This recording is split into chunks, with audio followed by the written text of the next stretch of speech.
बिस्मिल्लाहिर्रहमानिर्रहीम। अस्सलाम वालेकुम students, I hope you are well. So बेटे अभी जो है आपको पता है कि हमारी जो सर्जरी और मेडिसिन की जो लेक्चर सीरीज़ चल रही है तो उसमें हेपेटोलॉजी का जो है मैंने आपसे कहा था कि जब भी जीआईटी सर्जरी स्टार्ट करो तो बेटे जीआईटी मेडिसिन के मेरे लेक्चर लाजमी देख लेना और देन जीआईटी सर्जरी स्टार्ट करना, ठीक है। इसोफेगस का तो मैंने दोबारा से आपको बता दिया था, लेकिन रेफ़र मैंने किया था कि जीआईटी की वीडियो देख लेना। अब हेपेटोलॉजी जो है सर्जरी का और जो मेडिसिन का है उसको हम स्टार्ट करने लगे हैं। इस तरह से अभी लास्ट वाली वीडियो में मैंने जॉइंटिस पढ़ाया है और सर्जरी से भी दिखा दिया, ठीक है, पढ़ के। और डिटेल मैंने मेडिसिन से पढ़ाई, उसके बाद फिर हमने डिटेल देख ली, जबकि ज़्यादा डिटेल आप मेडिसिन में लिखी हुई है तो सर्जरी में इतनी नहीं है। सर्जरी पार्ट से जो थी वो मैंने आपको दिखा दी। अब इसी तरह से हम सिरोसिस करने लगे, ठीक है। नेक्स्ट टॉपिक इसको भी हम साथ साथ करेंगे। अब देखो यहाँ पे मेडिसिन में जो है ना, अब सिरोसिस और उसकी कॉम्प्लिकेशन ये बहुत बड़ा टॉपिक है, लेकिन मैं इसको ब्रेक करके इस वजह से पढ़ाऊँगी क्योंकि जो सिरोसिस है, ठीक है, यहाँ से हम सिरोसिस पढ़ेंगे। अब सिरोसिस क्या है, पहले आपको यही समझा दूँ कि सिरोसिस क्या है। तो बेटे सिरोसिस क्या है? एक एंड स्टेज लिवर डिसीज़ है। एंड स्टेज लिवर डिसीज़ का क्या मतलब है कि लिवर जो है अपने एंड स्टेज पर है, ठीक है, मतलब फेलियर स्टेज पे है, लिवर फेल हो गया है, एंड स्टेज लिवर डिसीज़ है। ये लिवर फेलियर का केस है, ठीक है, जिसमें क्या है, जो कि कौन सी कंडीशन है, इरिवर्सिबल डिफ्यूज फिब्रोसिस है। इरिवर्सिबल मतलब ऐसी कंडीशन में लिवर पहुंच गया है। एंड स्टेज का क्या मतलब है कि लिवर फेल हो गया है, इरिवर्सिबल हो गया, आप उसको आप ट्रीट करके रिवर्स नहीं कर सकते हो, ठीक है। डिफ्यूज फिब्रोसिस हो गई है, ठीक है, with formation of regenerated nodules भी बन गए, ठीक है। तो इसका और ये मोस्टली किन वजह से होता है, पेशेंट जो है अगर उसे कोई वायरल हेपेटाइटिस हुआ है, हेपेटाइटिस बी हुआ है या सी हुआ है, ये मोस्ट कॉमन तो यही है इसका कॉज, ठीक है। और दूसरा जो है अगर वेस्ट में बात की जाए तो उसमें अल्कोहलिक लिवर डिसीज़ भी हो सकता है, ठीक है। और बाकी ऑटो इम्यून डिसीज़ की वजह से भी होता है, ठीक है, जिसमें प्राइमरी बिलियरी सिरोसिस आ जाता है। प्राइमरी बिलियरी सिरोसिस में क्या है, ये एक ऑटो इम्यून डिसीज़ है जिसमें क्या होता है कि बाइल डक्ट की डिस्ट्रक्शन हो जाती है, ठीक है। और जब बाइल डक्ट ही नहीं रहेगा तो बाइल बिल्डअप हो जाएगा ना, जिसे कॉलिस्टेसिस हम कहेंगे। तो प्राइमरी बिलियरी ये होता है। प्राइमरी स्क्लेरोसिंग कोलंजाइटिस यही होता है कि इन्फ्लेमेशन हो जाना बाइल डक्ट की, ठीक है। आइटिस मतलब इन्फ्लेमेशन। ऑटो इम्यून हेपेटाइटिस, तो ये सारे ऑटो इम्यून केस है कि ऑटो इम्यून डिसीज़ की वजह से भी सिरोसिस हो सकता है। एंड स्टेज लिवर डिसीज जिसे कहते हैं, जिसे लिवर फेलियर कहते हैं, ठीक है। और यह क्या हो सकता है कि कोई कंजेनाइटल हो, कि विल्सन डिसीज़ है कि बहुत ज़्यादा कॉपर बिल्ड हो गया है बॉडी में जिससे लिवर इंजरी हो गई है, या हीमोक्रोमेटिस बहुत ज़्यादा आयरन की बिल्डअप हो गई है बॉडी में जिससे लिवर इंजरी हो गई है। कोई अल्फा एंटीट्रिप्सिन डेफिशिएंसी है। अल्फा एंटीट्रिप्सिन जो है ये एक प्रोटीन है जो कि लिवर से प्रोड्यूस होता है और आपके लंग्स को प्रोटेक्ट करता है, ठीक है। तो इस जब लिवर ही नहीं है, या लिवर से प्रोड्यूस होता है ना और लंग्स को प्रोटेक्ट करता है, जब लिवर ही ख़राब है तो जाहिर सी बात है इसकी भी डिफिशिएंसी है, अल्फा एंटीट्रिप्सिन डिफिशिएंसी है, क्योंकि ये लिवर से प्रोड्यूस हो रहा है, लिवर ही ख़राब है, लिवर ही फेल है, तो ये क्यों बनेगा, डिफिशिएंसी ही होगी ना। क्रिप्टोजेनिक सिरोसिस हो सकता है कि एंड स्टेज डिसीज़ है लेकिन कोई अनकॉमन एटियोलॉजी है, इसे क्रिप्टोजेनिक कहते हैं, मतलब कोई non alcoholic fatty liver disease है, अल्कोहलिक से नहीं, कोई फैटी लिवर डिसीज़ की वजह से जो होता है उसे क्रिप्टोजेनिक सिरोसिस कहते हैं, जो कि 10 से 15% होता है। तो मैंने जो है ना आपको सिरोसिस की डेफिनेशन बता दी। सिरोसिस को आप लिवर फेलियर भी कह सकते, क्रॉनिक लिवर फेलियर भी कह सकते हो। क्रॉनिक मतलब एक लंबे अरसे तक उसको एक बीमारी थी, या तो कोई ऑटो इम्यून डिसीज़ थी जो मैंने बता दी, या कोई कंजेनाइटल डिसीज़ थी, या कोई हेपेटाइटिस बी सी, या कोई अल्कोहलिक डिसर थी, या कोई non alcoholic fatty liver disease थी, और वो पेशेंट जो है टाले जा रहा था, डॉक्टर के पास नहीं कि मैं ठीक हो जाऊँगा, खैर है, होगा। और फिर क्या होता है कि वो एक एमरजेंसी कंडीशन में उसको लेके आया जाता है हॉस्पिटल में, ठीक है। और वो उस वक्त फिर उसको हम बचा नहीं पाते, उस वक्त वो इरिवर्सिबल स्टेज में होता है, उस वक्त उसका लिवर फेलियर पूरी तरह से ख़त्म हो चुका होता है, जिसे हम लिवर फेलियर कहते हैं, क्रॉनिक लिवर फेलियर है। तो सिरोसिस को क्रॉनिक लिवर फेलियर भी कह सकते हो क्योंकि इसका नाम है एंड स्टेज लिवर डिसीज़ है और इरिवर्सिबल स्टेज है, रिवर्स नहीं हो सकती है। और किन वजूहात की वजह से हो सकती है वो मैंने बता दी। जो मोस्ट ऑफ सिरोसिस जो है ना, जो लिवर फिब्रोस हो गया है, ठीक है, एक लंबे अरसे तक उसको बीमारी रही, एक लंबे अरसे तक लिवर में इन्फ्लेमेशन हुई, इन्फेक्शन रहा, लेकिन पेशेंट जो है मोस्टली लोग होते हैं ना जो हमारे, मोस्टली मेरी अम्मी ये करती हैं कि जब उनको कोई बीमारी हो, मतलब कोई भी मुझे ऐसा लगता है तो मैं उनसे कहती हूँ आप डॉक्टर को दिखा दें, आप डॉक्टर को दिखा दें, लेकिन नहीं सुनती मेरी अम्मी, मेरी नहीं सुनती। तो वो फिर, और आपके घर में भी कोई ऐसा होता होगा जो नहीं करते अपने ख्याल ना, तो फिर एक लंबे अरसे तक जब वो बीमारी को टोलरेट कर रहा होता है तो जाहिर सी बात है वो फिर क्या होगा, एट दी एंड जो है उसको सिवियर जो है कंडीशन का सामना हो सकता है, अल्लाह ना करे लेकिन ऐसा ही होता है।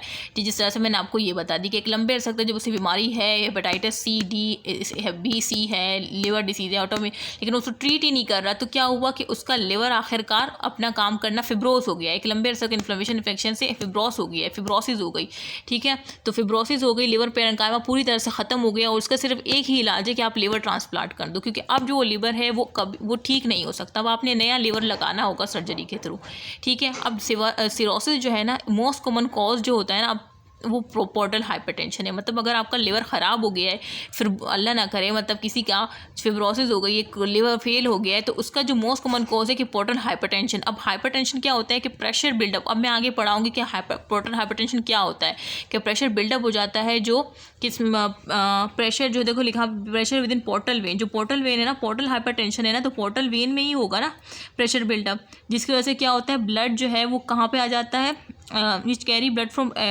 Digestive system to liver. मतलब डाइजेस्ट जो पोर्टल वेन थी, पोर्टल वेन का क्या मकसद है कि डाइजेस्टिव सिस्टम से ब्लड को कैरी करना लिवर तक। अब उसी पोर्टल वेन में जब प्रेशर बिल्डअप हो जाएगा तो उसे पोर्टल हाइपरटेंशन कहते हैं। उसके नतीजे में क्या होता है क्या नहीं होता वो आगे ये अलग सब टॉपिक है, लेकिन ऐसे ही मैंने यहाँ पे लिखा था तो बता दिया। और डीकम्पनसेटेड, इसकी ना फर्दर टाइप है, एक कंपनसेटेड सिरोसिस है, डीकम्पनसेटेड है।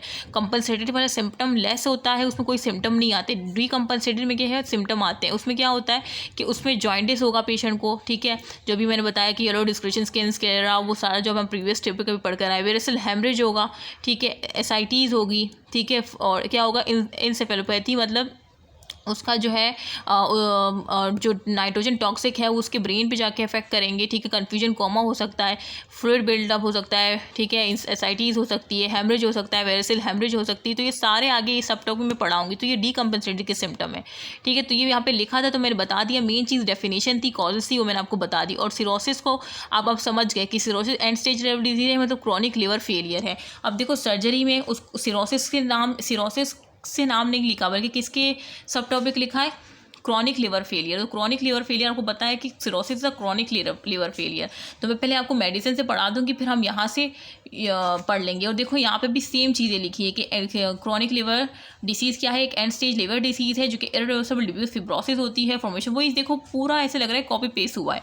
और डीकम्पनसेटेड के वही आपको वो दिए हैं जो मैंने यहाँ पे पढ़ा है, वही कह रहे हैं कि मोस्ट कॉमन कॉज जो है उसका पोर्टल हाइपरटेंशन है। पूरा कॉपी पेस्ट हुआ है, इंट्रोडक्शन पूरा कॉपी पेस्ट है, मतलब सर्जरी से पढ़ाने की नीड ही नहीं है। मैंने यहाँ से आपको इंट्रोडक्शन पढ़ाया है, सेम यहाँ पे भी लिखा हुआ है। यहाँ से मैंने आपको कॉजेज दिखाए, अब देखो यहाँ पे भी कॉजेज सारे वही होंगे, देखो सारे वही कॉजेज है, alcoholic liver, Budd Chiari syndrome, autoimmune haemochromatosis, एंटाक्रिप्टोज, सारे वही कॉजेज है जो मैंने आपको मेडिसिन में दिखाए। तो पूरा सेम है, कॉपी पेस्ट हुआ है। अच्छा, उसके बाद मैंने आपको क्या बताया, क्लिनिकल प्रेजेंटेशन सेम है दोनों में। मैं यहाँ से पढ़ाऊँगी, यहाँ से पढ़ाऊँ, एक ही बात है। तो यहाँ से पढ़ लेते हैं। देखो क्लिनिकल प्रेजेंटेशन, अब सिरोसिस में क्या होगा, तो जैसे मैंने बताया कि दो टाइप्स इसकी फर्दर होती है, कंपनसेटेड होती है, डीकम्पनसेटेड। कंपनसेटेड पहले एसिम्प्टोमेटिक होता है, मतलब पेशेंट को कोई सिम्टम नहीं आता ना, लेकिन डीकम्पनसेटेड में सिम्टम आते हैं कि हेमरेज हो रहा है उसको, जो मैंने स्टार्ट में बताया।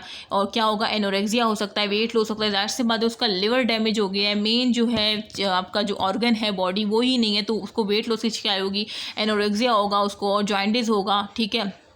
और क्या होगा, कोगुलोपैथी हो रही होगी, क्योंकि लिवर में ही जो है वो जो क्लोटिंग फैक्टर है वो एक्टिवेट होते हैं, लिवर के थ्रू ही एक्टिवेट होते हैं ना, 8, 7, 9, 10। तो जाहिर सी बात है लिवर ही नहीं रहा तो अब जो कोगुलेशन फैक्टर है उनकी एक्टिवेशन ही नहीं होगी। तो कोगुलोपैथी की वजह से क्या होगा, क्लोटिंग फैक्टर की एक्टिवेशन नहीं होगी, जिससे से क्या होगा कि ब्लीडिंग होगी, पेशेंट को बहुत ज़्यादा ब्लीडिंग क्यों हो रही है, क्योंकि लिवर ही नहीं रहा। लिवर का काम था क्लोटिंग फैक्टर की एक्टिवेशन करवाना, लिवर नहीं रहा तो इस वजह से पेशेंट को बहुत ज़्यादा ब्लीडिंग हो रही है, ठीक है। अच्छा बेटे, और बाकी इंसेफेलोपैथी मैंने क्या बताया था कि ये वो डिसीज़ है जो कि ब्रेन को अफेक्ट करती है। किस तरह से कि जो आपका मतलब जो इन्फेक्शन हुआ है, एक लंबे अरसे तक इन्फ्लेमेशन इन्फेक्शन रही है ना लिवर में, तो उसमें बैक्टीरिया जो होते हैं ना, जो बैक्टीरिया होते हैं, तो उनके फ्लेटस में नाइट्रोजन होता है। तो क्या होता है कि जो नाइट्रोजन है वो एक न्यूरोटॉक्सिक है ना, अब लिवर ही नहीं रहा कि उसको नॉन टॉक्सिफाई में कन्वर्ट करे, तो वो जो नाइट्रोजन होता है न्यूरोटॉक्सिक, वो क्या करता है आपके ब्रेन तक पहुँच जाता है, वहाँ पर जो है तबाही मचा देता है, ठीक है।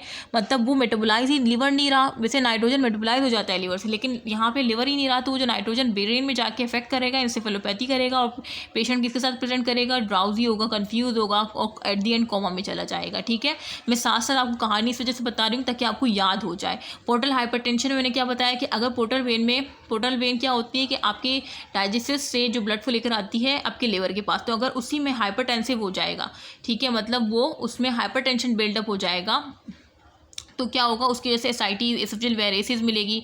इसोफेगस के जाहिर सी बात है जब ब्लड फ्लो लिवर को नहीं जा रहा तो वो पीछे आएगा, बैक फ्लो करेगा, डाइजेस्टिव सिस्टम की तरफ बैक फ्लो करेगा, तो वहाँ पे क्या होता है, इसोफेगस होता है, इसोफेगस में जो कोलेट्रल्स होते हैं तो वहाँ पे जाएगा, तो वो डायलेट हो जाएंगी, फिर वहाँ से क्या होगी, एसोफेजियल वेरिसेस होगी, मतलब एबनॉर्मल इन्लार्जमेंट हो जाएगी उन वेन की। मतलब वैसे नॉर्मली डाइजेस्टिव सिस्टम से लिवर में जाता है थ्रू पोर्टल वेन, लेकिन पोर्टल वेन में हाइपरटेंस प्रेशर बिल्टअप हो गया तो ब्लड फ्लो पीछे आएगा ना, पीछे आके इसोफेगस की कोलेट्रल वेन को डायलेट कर देगा, एब्नॉर्मल इन्लार्जमेंट कर देगा, तो इसे इसोफेजियल वेरिसेस कहते हैं। ठीक है, और इसकी वजह से एसाइटीज़ भी हो जाती है, वो आगे मैं बताऊंगी तो आपको समझ आएगी। अब इसकी साइन क्या होगा, लिवर ना पहले इनिशियली पेशेंट में ना इनलार्ज, हमें नॉर्मल जो लिवर साइज़ होता है ना वो आपने याद रखना 8 से 12 सेंटीमीटर होता है। देखो यहाँ मैंने लिखा भी है, नॉर्मल लाइफ से 8 से 12 सेंटीमीटर होती है। ठीक है, ये आपने याद रखना है। अब इनिशियली क्या हो मिलेगा, लिवर को जब मैं करूँगी ना तो मुझे इनिशियली इनलार्ज मिलेगा। ठीक है, इनलार्ज मतलब 8 से 12 सेंटीमीटर नॉर्मल होता है, मुझे पेशेंट में 15 सेंटीमीटर मिलेगा, 16 मिलेगा और बहुत फिम मिलेगा और पल्पेब होगा, मतलब जब मैं उसे पल्पेट करूँगी तो वो पल्पेबल होगा। ठीक है, प्रीडोमिनेटली लेफ्ट साइड होगा। और बाद में क्या होगा कि जब वो बहुत ज़्यादा क्रॉनिकली स्टेज में, मतलब इनिशियली तो इनलार्ज होगा लेकिन बाद में इवेंचुअली क्या हो जाएगा, वो श्रंकिन हो जाएगा और नोड्यूलर होगा, मतलब बहुत छोटा सा हो जाएगा, मतलब वो हो जाएगा 7 सेंटीमीटर, पहले बड़ा साइज मिल रहा था 16 सेंटीमीटर, अब छोटा मिलेगा, मतलब इनिशियली इनलार्ज है, बाद में इनिशियली श्रंकिंग नोड्यूलर है। ठीक है, तो ये मैं साइन बताना चाह रही हूँ, सिम्टम तो मैंने बता दी, साइन अब बता रही हूँ। अब साइन जैसे मैंने बताया कि फर्दर इसकी ना 2 स्टेज होते हैं, एक कंपनसेटेड सिरोसिस होता है, एक डीकम्पनसेटेड। तो कंपनसेटेड में मुझे क्या मिलेगा कि ज़ेंथिलिस्मा मिलेगा। ज़ेंथिलिस्मा मैंने क्या बताया कि डिपोजिशन होती है कोलेस्ट्रॉल की under the skin around the eyelet, जो आईलेट में जो फैट कह लो या कोलेस्ट्रॉल डिपोजिशन होती है तो ज़ेंथिलिस्मा कहते हैं। साथ में पेरोटिड एनलार्जमेंट मिलेगी। और क्या होगा ऐसे लोगों की, जब आप जैसे कि ये ना एक नॉर्मल है, ठीक है, अब जब हॉस्पिटल में इंशाल्लाह मतलब हम लोगों ने बासी में जब हम करते थे ना तो मैं पेशेंट के हाथ के साथ अपना हाथ भी रखती थी, तो जब मैं उनके साथ अपना हाथ और उनके हाथ को जब रखूँगी ना, सिरोसिस के एक पेशेंट है और एक मैं अपना हाथ चेक कर रही हूँ कि उनमें कोई मुझे पाल्मर एरिथमा तो नहीं मिल रहा, तो क्या होगा, मेरा हाथ देखो एक नॉर्मल है ना, बिल्कुल एक नॉर्मल रेडिश कलर है, लेकिन उनका क्या होगा, बिल्कुल खून जैसा होगा, पाल्मर एरिथमा होगा उसमें। ठीक है, ड्यू टू, और वो क्यों होगा, क्योंकि उसमें इंक्रीज़ हो जाएगा एस्ट्रोजन लेवल, बहुत ज़्यादा इंक्रीज़ होने की वजह से उनके लाल बिल्कुल ऐसे लग रहे हैं जैसे खून गिर रहा है, बिल्कुल रेड होंगे। तो इस वजह से मैं बीच में अपना हाथ रखती हूँ ताकि मुझे डायग्नोसिस करने में आसानी हो। ठीक है, ताकि आपको एक नॉर्मल और एक अबनॉर्मल पता चल सके। ठीक है, तो इस तरह से ही होता है। और ये क्यों होता है, इंक्रीज एस्ट्रोजन क्यों अगर इंक्रीज एस्ट्रोजन हो जाए तो उसके साथ पाल्मर एरिथमा क्यों होता है, क्योंकि बेटे एस्ट्रोजन क्या होता है, ब्लड वेसल को बहुत ज़्यादा स्वेलिन कर देता है बीनीथ द स्किन, तो इस वजह से वो जब स्वेलिन हो जाती है तो उनका हाथ बहुत रेड मिलता है। ठीक है, अच्छा, तो ये, और साथ में क्या होगा, गाइनोकोमेस्टिया होगा मेल में, मतलब उनकी ना ब्रेस्ट इन्लार्जमेंट मिलती है हमें मेल में मोस्टली कंपनसेटेड सिरोसिस में। तो गाइनोकोमेस्टिया और टेस्टिकुलर एट्रोफी, उनके जो टेस्टिस होंगे उसमें एट्रोफी बहुत सख्त से होंगी, जब वो मतलब फील करोगे या वो फील करेगा तो बहुत सख्त से होंगे, तो टेस्टिकुलर एट्रोफी मिलेगी और स्प्लिनोमेगेली मिलेगी क्योंकि एंटीबॉडी फॉर्मेशन हो रही है। ठीक है, उसकी वजह से स्प्लिनोमेगेली मिलेगी। लिवर स्मॉल, पहले लार्ज होगा, उसके बाद इवेंचुअली आपको स्मॉल मिलेगा। परप्योरा ये होता है कि स्किन हैमरेज हो जाएगा। ठीक है, जिस तरह से मैंने बताया कि स्वेलिन हो जाएंगी ब्लड, पिगमेंटेड अल्सर मिलेंगी, क्लबिंग मिलेंगी। ठीक है, ठीक है, ये हो गया आपका। तो ये सारे कंपनसेटेड वाले बताएं, इसमें कोई इतनी रॉकेट साइंस नहीं, बस एक दफ़ा पढ़ लो तो आपको समझ कि कंपनसेटेड सिरोसिस के वो बताएं। अच्छा, उसके बाद आ जाओ डीकम्पनसेटेड सिरोसिस के क्या साइन है, उसमें इनकेपिलोपैथी मिलेगी। ठीक है, मतलब वो जो नाइट्रोजन टॉक्सिक है वो ब्रेन को अफेक्ट करेगा। एस्ट्रेक्सिस मिलेगी। एस्ट्रेक्सिस मतलब ये है कि उनकी जब आप हाथ करोगे ना तो फ्लैपिंग ट्रेमर्स मिलेंगे, हैंड ट्रेमर मिलेंगे, मतलब उनके हाथ जो है ना इस तरह से मतलब इस तरह से करोगे तो वो यूँ हिलते हुए मिलेंगे, फ्लैपिंग ट्रेमर हो गया, एस्ट्रेक्सिस होगा। ठीक है, साथ में एसाइटीज़ मिलेगा। और उनकी जब आप कैपिट मेडुसा, ये होता है कि डिस्टेंडेंट सुपरफिशियल एपिगैस्ट्रिक वेन मिलती है। जब आप उनके एब्डोमेन चेक करोगे ना, एब्डोमेन जब आप विजिबल करोगे तो आपको उसमें ना इस तरह से, देखो मैंने बनाई भी है, इस तरह से ना डिस्टेंडेड वेन मिलती है, तो उसे कैपिट मेड्यूसा कहते हैं। तो ये आपको डीकम्पनसेटेड लेवल पे मिलता है। ठीक है, और एडिमा एसाइटिस मिलेगा। एसाइटिस आप किस तरह से चेक करो, एडिमा मिलेगा। एसाइटिस किस तरह से चेक करोगे कि अगर जिसने बेड साइड पड़ी है ना तो एक वो फ्लूइड थ्रिल होता है, ठीक है, और शिफ्टिंग डलनेस होता है, ठीक है। तो वो एक प्रोसीजर है जिसमें आप एसाइटिस चेक करते हो, ठीक है। तो ये आप अगर आपको नहीं पता तो आप गूगल में जाके सर्च करो, यूट्यूब पे सर्च करो फ्लूइड थ्रिल शिफ्टिंग डलनेस, या जिसने बेड साइड पड़ी है। बेड साइड मेरे पास यहाँ पे है नहीं, वरना मैं आपको दिखा देती, ठीक है। मुझे उठना पड़ेगा और फिर टाइम लग जाएगा। एडिमा होगा। और फीटर हेपेटिकस ये होता है कि फीटर हेपेटिकस ये होता है कि उसमें ना बैड स्मेल आएगी, उससे ना ऐसा आएगी फीकल मटीरियल लाइक स्मेल आएगी। और क्यों? क्योंकि सल्फ़र की डिटेंशन होने की वजह से उसकी बॉडी से और उसकी प्लाज्मा से आपको बहुत अजीब सी faecal like material like smell आएगी, जिसे फीटर हेपेटिकस कहते हैं। तो ये वाले जो कॉम्प्लेक्स जो से वो है ना, वो आपको डीकम्पनसेटेड मिलेंगे, ठीक है। तो देखो कंपनसेटेड में इतने वर्स कंडीशन नहीं मिल रही थी ना आपको, बस वो एरेथमा मिल रहा था, पेरोटिड मतलब थी सेंथेलेस्मा, पेरोटिड लार्ज पर्परा। जबकि यहाँ पे डीकम्पनसेटेड में आपको क्या मिल रहा है कि इंसेफेलोपैथी है, स्ट्रेसिक्स, फ्लैपिंग ट्रेमर, एसाइटिस, कैपिट मेड्यूसा। तो ये आपको पता होना चाहिए किसमें क्या मिल रहा है, ठीक है। Sign of portal hypertension. अब पोर्टल हाइपरटेंशन जैसे मैंने बताया कि पोर्टल वेन का प्रेशर जब बढ़ जाता है तो जो ब्लड होता है वो पोर्टल वेन से बैक फ्लो करता है टू डाइजेस्टिव सिस्टम, मतलब बैक फ्लो आ जाता है। फिर वो इसोफेगस जो होता है ना आपका, ये अब जब वो पीछे, वैसे नॉर्मली डाइजेस्टिव सिस्टम से ब्लड फ्लो जाता है थ्रू पोर्टल वेन लिवर के पास, लेकिन लिवर की पोर्टल वेन में प्रेशर बिल्डअप हुआ है तो वो पीछे आएगा। तो ये इसोफेगस में जो कोलेटस पड़ी होती है ना, इस पर इफेक्ट डालेगा। और ये जब इसमें जाएगा ब्लड बैक फ्लो होके तो ये डायलेट हो जाएंगी, ठीक है। तो इसोफेजियल वेरेसिस इसे कहते हैं। बाकी मैं आपको बाकायदा टॉपिक है इसोफेजियल वेरेसिस का, तो वो हम उसमें बताऊंगी। कैपिट मेड्यूसा मैंने बता दिया, सुफिशिएंट डायलेटेड वेन होती है एब्डोमेन में। स्प्लीनोमेगाली होगी, साइटिस होगा, ये साइन है पोर्टल हाइपरटेंशन के। तो इसको भी आप याद रख लो कि ये बेसिकली पोर्टल हाइपरटेंशन के साइन है, ठीक है। और ये डीकम्पनसेटेड के, और उसका मैंने कंपनसेटेड के अलग बताए, डीकम्पनसेटेड के अलग, पोर्टल हाइपरटेंशन के अलग बताए, ठीक है। अब देखो इसमें भी सेम वही है, सारे clinical feature, anorexia, weight loss मिलेगा, जॉइंट कोगुलोपैथी मिलेगी क्योंकि कोगुलेशन फैक्टर एक्टिवेट नहीं होंगे, लिवर ही खराब है, पोर्टल हाइपरटेंशन, वो सारी चीज़ें देखो इनिशियली लार्ज होगा, वो सारी चीज़ें पूरा कॉपी पेस्ट है। कंपनसेटेड में वही, स्पाइडर में गायनेकोमेस्टिया, टेस्टिकुलर एट्रोफी, टीकम्पसमेंट, एसाइटिस, कैपिट एडिमा, पूरे वही जो मैंने आपको यहाँ से पढ़ा है, ठीक है। सर्जरी है, ये मेडिसिन है, ये आपका यहाँ तक है। अब देखो इन्वेस्टिगेशन है इसमें भी नेक्स्ट हेडिंग जो है वो इन्वेस्टिगेशन की ही आ रही है। तो हम इन्वेस्टिगेशन कैसे करेंगे, पहले मेडिसिन से पढ़ ले, फिर हम मतलब पूरा सेम ही है। अच्छा बेटे, अच्छा इन्वेस्टिगेशन में हम क्या करेंगे, लिवर फंक्शन टेस्ट करेंगे। लिवर फंक्शन टेस्ट में हमें क्या मिलेगा कि प्रोथ्रोम्बिन टाइम बहुत ज़्यादा बढ़ा हो, इस वजह से ब्लीडिंग हो रही है ना।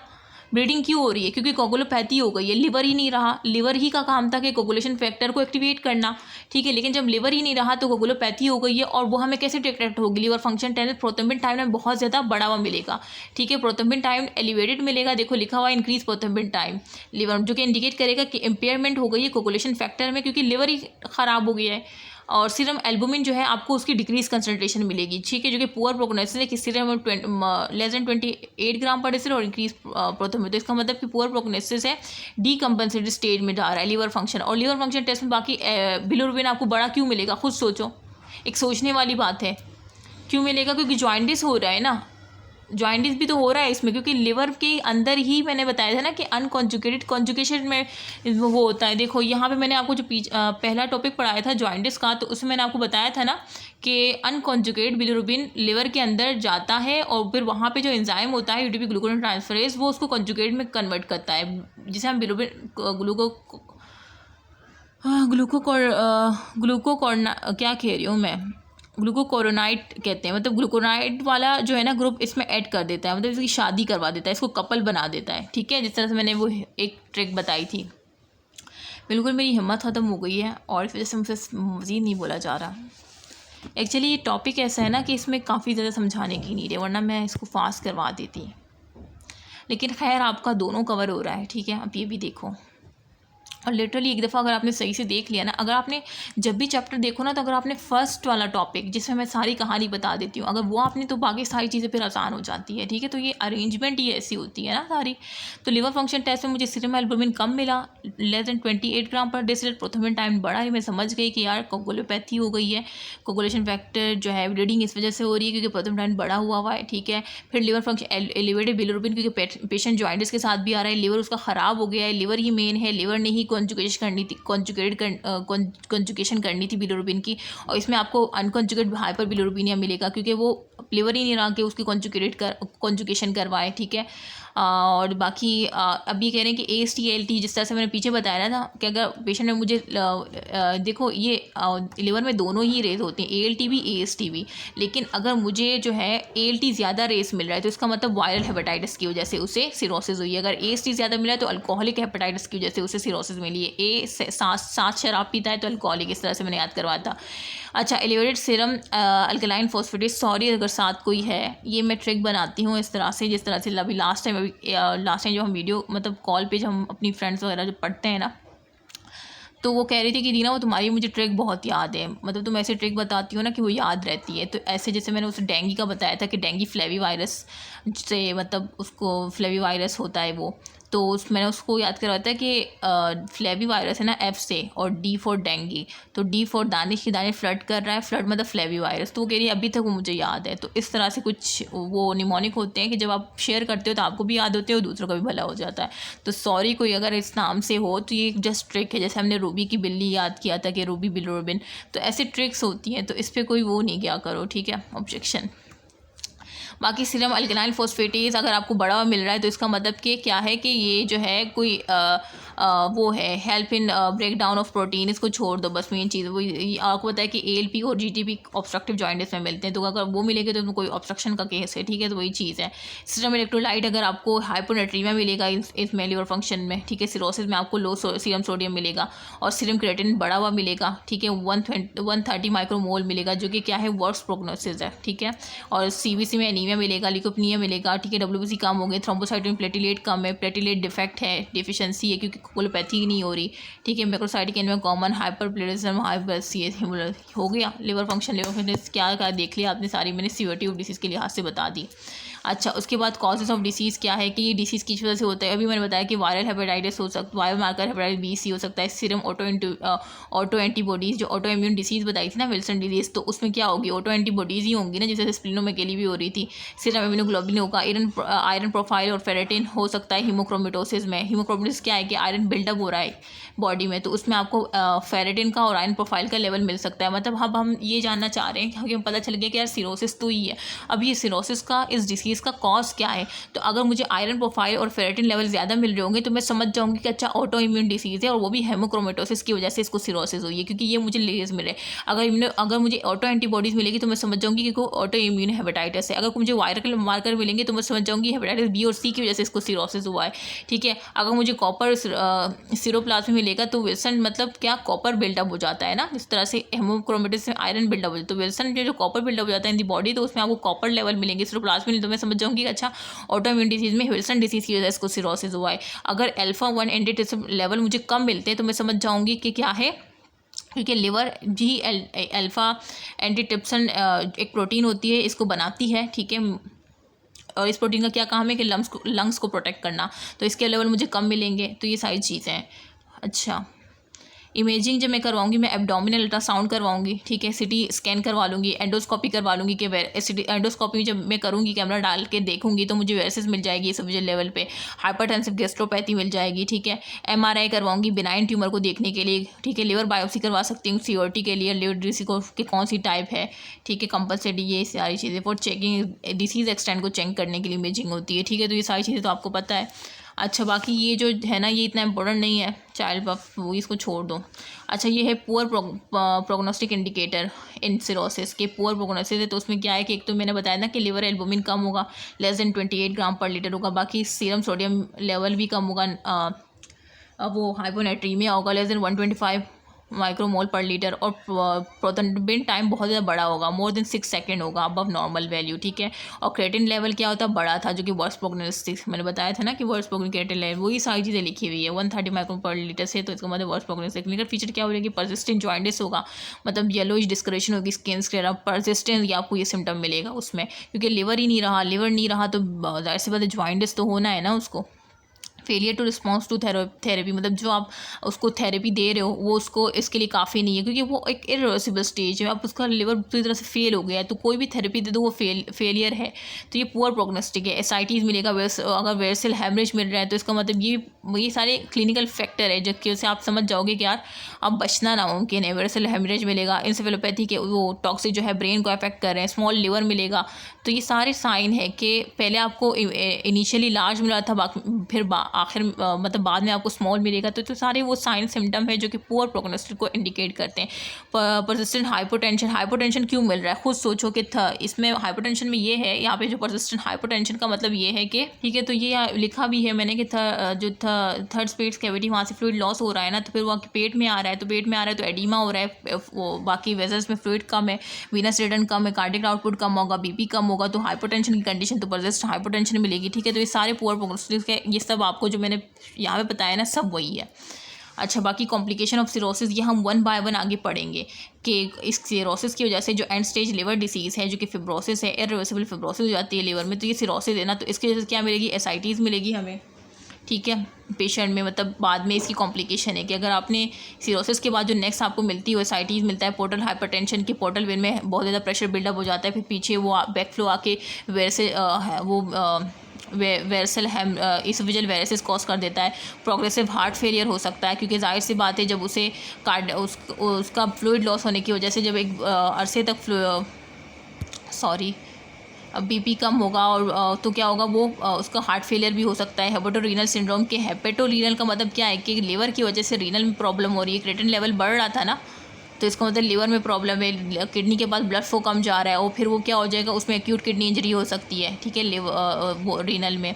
और हेपेटिक पल्मोन के लिवर की वजह से लंग्स में प्रॉब्लम हो सकती है, जिस तरह से कि वो जो है उसको सही से ब्लड फ्लो नहीं मिला, दूसरा उसकी जो है वो प्रोटीन जो उसको प्रोटेक्ट कर रहा था वो भी नहीं रहा। ये आगे मैं आपको बताऊंगी, तो वहाँ पे मैं डिटेल से बताऊंगी। यहाँ पे मैं जस्ट आपको इजीली एक कहानी की तरह बताना चाह रही हूँ। स्पोटेंस बैक्टीरियल पेरिटोनाइटिस की जो एडिमा जो एसाइटिस हो रही है ना पेट में, अगर उसके साथ कोई बैक्टीरियल इन्फेक्शन भी हो गया तो पेरिटोनाइटिस हो सकता है, हेपेटोसेलुलर कार्सिनोमा हो सकता है, कैंसर भी बन सकता है। ठीक है, तो ये सारी कॉम्प्लिकेशन है जो कि देखो ये आगे हम 1 बाय 1 पढ़ेंगे। ठीक है, सारी चीज़ें। और बाकी ये चीज़ क्या लिखी हुई है इसमें, इन्होंने लिखा है मैनेजमेंट ऑफ सिरोसिस के कोई स्पेसिफिक मैनेजमेंट नहीं है क्योंकि एंड स्टेज लिवर डिजीज़ है, एक क्रॉनिक लिवर फेलियर में बंदा चला गया है। बेसिक प्रिंसिपल हम मैनेजमेंट कर सकते हैं कि हम अंडरलाइन कोज की जिस बीमारी से हो रहा है हम उसको उस कोज को ट्रीट करें तो मे बी पेशेंट थोड़ा सर्वाइव कर सके। ठीक है, मतलब जिस वजह से सिरोसिस हो रही है उसको हम ट्रीट करें तो मे बी थोड़ा उसमें इंप्रूवमेंट आ जाए, प्रिवेंशन कर दे, ट्रीटमेंट कर दे, जो भी कॉम्प्लिकेशन हो रही है उसकी हम प्रिवेंशन और उसकी ट्रीटमेंट कर दें। ठीक है, और बाकी जो इलाज है ना वो लिवर ट्रांसप्लांटेशन है कि भाई आप लिवर ट्रांसप्लांट कर लो। ठीक है, लिवर ही बदल दो पेशेंट का। ठीक है, और उसकी न्यूट्रिशन को मेंटेन करें। बाकी ये जो लिखा हुआ है ना कि वैक्सीनेशन दे सकते हैं हेपेटाइटिस ए बी वी की, मतलब ये प्रिवेंशन है क्योंकि मोस्ट कॉमन हेपेटाइटिस ए और बी वायरस से हो रहा था ना, तो आप उसकी वैक्सीनेशन करवा लो। न्यूमोकोकल की करवा लो, इन्फ्लुएंजा की हर साल होती है लगती है, तो ये सारी चीज़ें कि आप वैक्सीनेशन करो, मतलब हम प्रिवेंशन कर सकते हैं। और जो जिस वजह से सिरोसिस हो रहा था हम उस कॉज को ट्रीट कर सकते हैं, बाकी सिरोसिस को हम नहीं कर सकते क्योंकि ये एक इरिवर्सिबल लिवर डैमेज है। इरिवर्सिबल मेन चीज़ जो फर्स्ट लाइन में बताई थी ना कि ये एक इरिवर्सिबल है, तो हम इसको ट्रीट नहीं, इसको बस एक ही इलाज है कि मैं पेशेंट का लिवर ट्रांसप्लांट कर दूँ। ठीक है, मतलब उसका लिवर बदल दूँ, एक यही इस वजह से। ठीक है, बाकी हम मैनेजमेंट कर सकते हैं। और देखो सर्जरी में सेम यहाँ पे भी वही इन्वेस्टिगेशन है, सेम वही है कि लिवर फंक्शन में आपने best indicative liver function serum albumin और प्रोथोमिन टाइम देख लिया। पुअर प्रोग्नोसिस के सीरम एल्बुमिन लेस देन ये होगा, प्रोथोमिन इंक्रीज होगा। और वही बिलिरुबिन, वो सारी चीज़ें जो मैंने यहाँ बताई है ना आपको वही सेम कॉपी पेस्ट है, खुद देख लो सारी। इलेक्ट्रोलाइट हाइपोनेट्रीमिया और कंसंट्रेशन बढ़ गई क्रिएटिनिन की मोर देन 130 जो कि लिवर को वर्स प्रोग्नोसिस है, अनीमिया, ल्यूकोपेनिया, थ्रोम्बोसाइटोपेनिया मिल रहा है। सेम वही इन्वेस्टिगेशन है जो यहाँ पे लिखी है, सर्जरी में भी सेम वही है। ठीक है, साथ साथ चीज़ों से पढ़ा रही हूँ, ये वही चीज़ें जो मैंने कटवा दी उसमें, तो इसमें भी नहीं कहो, वही पुअर प्रोग्नोस्टिक है, लेस देन, और ये सारी चीज़ें जो मैंने साथ साथ बताई है ना, ये देखो सारी चीज़ें जो मैंने यहाँ बताई थी सेम वहाँ लिखी है। फेलियर टू रिस्पॉन्स 3%, हाइपोटेंशन से स्मॉल लिवर, प्रोटीन टाइम बढ़ा हुआ है, क्रिएटिनिन बढ़ा हुआ है, वो सारी चीज़ें सेम है। तो यहाँ से सर्जरी से मुझे दोबारा पढ़ाने की ज़रूरत नहीं है। अब नेक्स्ट पोर्टल हाइपरटेंशन है, पोर्टल हाइपरटेंशन है। ठीक है, तो ये कॉम्प्लिकेशन जब मैं 1 बाय 1 पढ़ाऊँगी ना तो साथ साथ मैं यहाँ से भी पढ़ाऊँगी। ठीक है, तो ये हो गया आपका, मैंने सर्जरी से आपका क्रॉनिक लिवर फेलियर जिसे हम सिरोसिस कहते हैं, ठीक है, वो मैंने दोनों से मेडिसिन और सर्जरी दोनों हेपेटोलॉजी से कवर करवा दिया है। अब नेक्स्ट जब हम करेंगे तो इस तरह से साथ साथ ही टॉपिक करेंगे। ठीक है, सो आई होप कि आपको ये अच्छा लग रहा हो, आई होप कि आपको ये समझ आया हो। पता नहीं कि मैं क्या हो गया है मुझे, एक्चुअली मैं पिछले 2 हफ्ते से लगातार वीडियो बना रही हूँ, दिन में 4-5 लेक्चर बनाती हूँ। तो एक बंदा जो है फिर वो जाहिर से बात है जब इतना काम कर रहा है तो उसकी जो है तब चीज़ों पे इफेक्ट पड़ सकता है। बाकी आप लोग दुआओं में याद रखिएगा, ठीक है। और इंशाल्लाह फिर नेक्स्ट हम कंटिन्यू करेंगे। ओके, अल्लाह हाफ़िज़।